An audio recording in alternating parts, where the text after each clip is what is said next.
talk about sensory processing. So, depending on how you experience your sensory processing, most neurodivergent folks can usually be over responsive or sensory seeking when it comes to the senses and the sensory systems. And it's possible to be both or all, depending on the sense and everything. So, being over responsive means that you have a lower threshold or like a need for sensory input, whereas sensory seeking means that you have a higher threshold or a higher need for that in sensory input.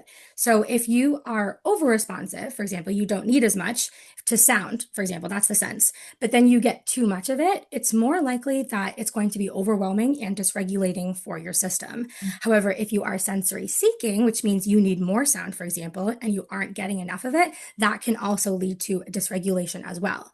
And dysregulation can look and feel different for everyone, but it can be emotional, it can be mental, physical, or even all of the above. And in sex specifically, most, if not all, of our senses are being used at one time, which can be super dysregulating or overstimulating when you are neurodivergent.